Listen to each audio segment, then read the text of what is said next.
Once upon a time, there was an old man and his old wife living in the country in Japan. He and his wife were very sad and lonely because they had no children. One day, the old man went to the mountains to cut firewood, and the old woman went to the river to wash some clothes. No sooner had the old woman begun washing than she was very surprised to see a big peach come floating down the river. It was the biggest peach she'd ever seen in all her life. She pulled the peach out of the river and decided to take it home and give it to the old man for his supper that night. Late in the afternoon, the old man came home. The old woman said to him, "Look, what a wonderful peach I found you for supper." The old man said it was truly a beautiful peach. He was so hungry that he said, "Let's divide it and eat it right away." So the old woman brought a big knife in the kitchen and was getting ready to cut the peach in half. But then there was the sound of a human voice inside the peach. "Wait, don't cut me," said the voice. Suddenly, the peach split open, and a beautiful baby boy jumped out of the peach. The old man and woman were astounded. The baby said, "Don't be afraid. The God of heaven saw how lonely you were without any children, so he sent me to be your son." The old man and woman were very happy, and they took the baby to be their son. Since he was born from the peach, they named him Momotaro, which means peach boy. They loved Momotaro very much and raised him to be a fine boy. When Momotaro was about 15 years old, he went to his father and said, "Father, you have always been very kind to me. Now I am a big boy, and I must do something to help my country. In a distant part of the sea, there is an island named Ogre Island. Many wicked ogres live there, and they often come to our land to do bad things like carrying people away and stealing their things. So I am going to Ogre Island to fight them and bring back the treasure which they have there. Please let me do this." The old man was surprised to hear this, but he was also very proud of Momotaro for wanting to help other people. So he and the old woman helped Momotaro get ready for his journey to Ogre Island. The old man gave him a sword and armor, and the old woman fixed him a good lunch of millet dumplings.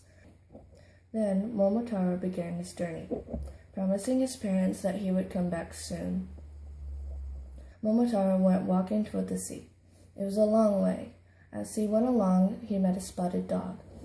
The dog growled at Momotaro and was about to bite him, but then Momotaro gave him one of the dumplings. He told the spotted dog that he was going to fight the ogres on Ogre Island. So the dog said he'd go along too, to help Momotaro. Momotaro and the spotted dog kept walking, and soon they met a monkey.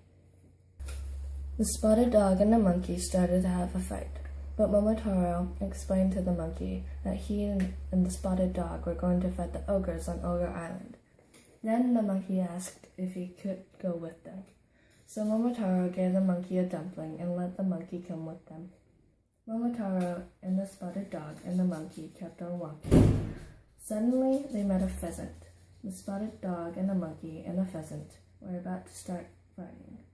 But when the pheasant heard that Momotaro was going to fight the ogres on Ogre Island, he asked if he could go too. So Momotaro gave the pheasant a dumpling and told him he could come along. So, with Momotaro as their general, the spotted dog and the monkey and the pheasant, who usually hated each other, all became good friends and followed Momotaro faithfully. They walked a long, long way, and they finally reached the sea. At the edge of the sea, Momotaro built a boat. They all got in the boat and started to cross the sea toward Ogre Island.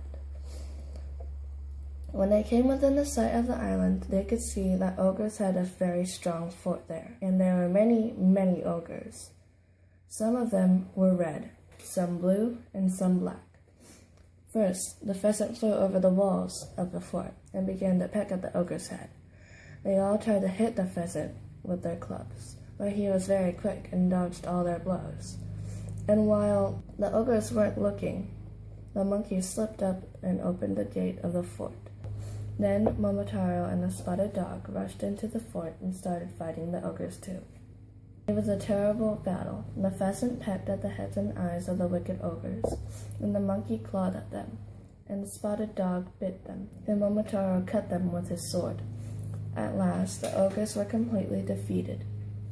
They all bowed down low before Momotaro and promised never to do wicked things again.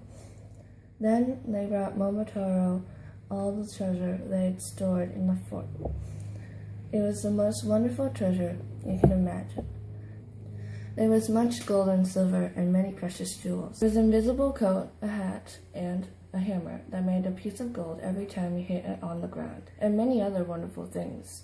Momotaro and his 3 helpers carried all this in their boat back to the land. Then they made a cart and put all the treasure in the cart and pulled it back to Momotaro's house. How happy the old man and woman were when they saw the son return safely from Ogre Island. They were very rich now with all the treasure that Momotaro had brought, and they lived together very, very happily. The end.